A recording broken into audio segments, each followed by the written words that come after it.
What's up guys, welcome back to the channel, welcome here if it's your first time, and welcome to 2024. In today's video I'm looking at the KZ PR3 planar driver IEM. Let's get it.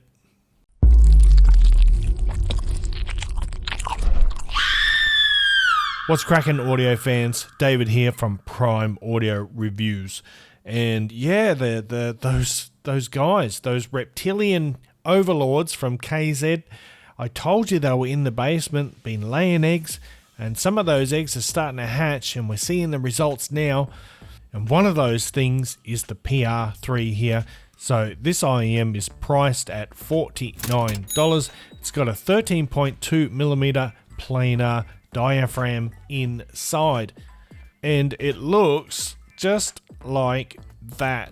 Basically just the same as the PR2, but now we've got these 3 screws in the faceplate here. The build quality feels pretty good for a $49 IEM. The cable, well, the cable is the same one that was on the PR2, which is not very pretty, but functional. Now in terms of build and comfort, just like the PR2, they fit really well in my ears at least, and they're very comfortable. I feel like they're just, the build quality is a little bit elevated above the PR2. I'm not sure exactly why I feel that, but they just feel a little more substantial in the hand. You can see inside there, they look really nice. Now, look, I know there was a lot of controversy with the PR2. They had that stealth retuning, and I can't say whether that will happen with the PR3 here. I'm not a seer or an oracle. You know, maybe if I had a goat to sacrifice, I would be able to tell you.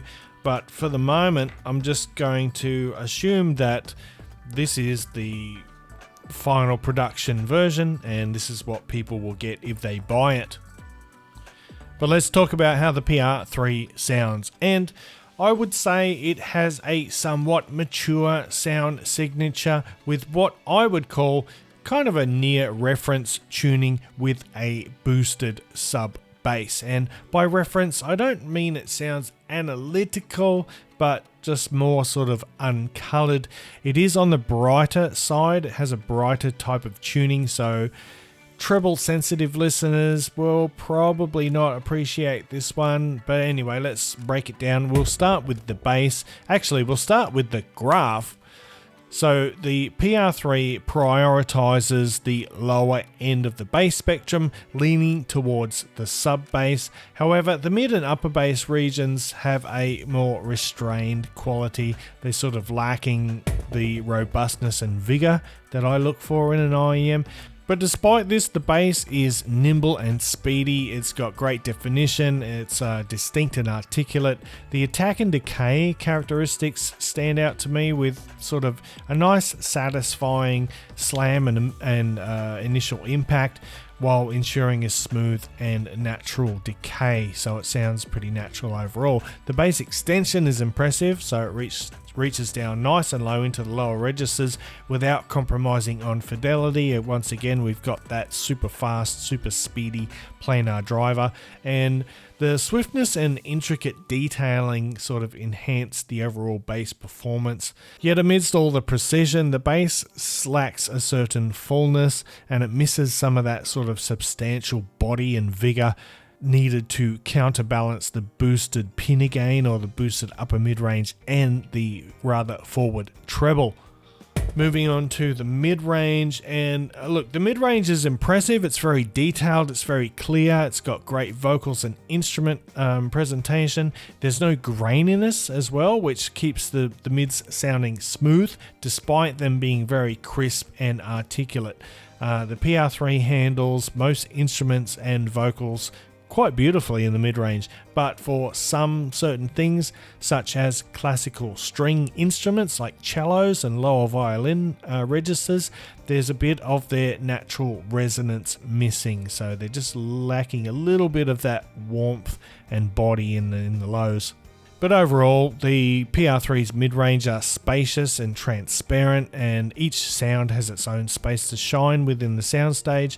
But when you push the volume up on certain tracks, especially those with sort of higher frequencies, be they electric guitars or female vocals, you might notice a bit of shoutiness there. It doesn't happen all the time, but it's something to keep in mind if you are sensitive to that sort of frequency area. Now finally, in terms of treble, the treble is undeniably radiant. It's bordering on sharp. It's got a lot of energy. It reaches impressively high though. It's got good extension without losing its clarity. And for those who love a sort of forward and bright treble, you'll really enjoy the PR3. But for some listeners, these will probably come across as a tad forceful or aggressive in the highs. But if you're into a bright, lively sound, these ones will definitely please your ears. Now let's talk intensity, and I've hinted already on this, but the treble here is pretty powerful, although I wouldn't say it's harsh or grating, but it's prominently placed in the mix, i.e. it's rather forward in relation to the bass and the mid-range. So it's got good note density, it adds a bit of depth to the sound, but here's the catch, like at louder volumes, it might wear on you and cause some listener fatigue. Personally, I actually kind of like the precision and the timbre of the treble here, but the forward nature of it teeters on upsetting the overall tonal balance. Like, I think it's just on the borderline of tolerance for me, but I do wish there was a little bit more body and fullness in the upper bass and the lower mids perhaps, just to sort of counterbalance it a little bit. Now when it comes to soundstage and technicalities, the soundstage, I'd say it's a cut above average. It's got really good width and it's got respectable depth, especially considering it's a planar driver, and a lot of planar IEMs tend to have a very flat plane in terms of soundstage. But the imaging is pretty good, particularly for a budget IEM like this. So it's not only good for determining positions in music, but it's also quite good for gaming. But what's really impressive about the PR3 is this outstanding instrument separation, again coming from the nimbleness of that planar driver. And when it comes to detail retrieval, these are very, very good. So pretty good macro details all in there, micro details pretty spot on, above average, but you know, that's what you expect with this type of very transparent tuning.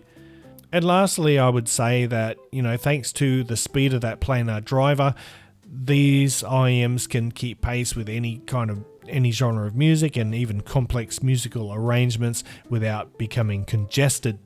Alright, so we'll do a couple of comparisons. I'll start with the PR2 here. Let's just get rid of that cable real quick, and you'll see just how similar they are in terms of physical design, almost the same.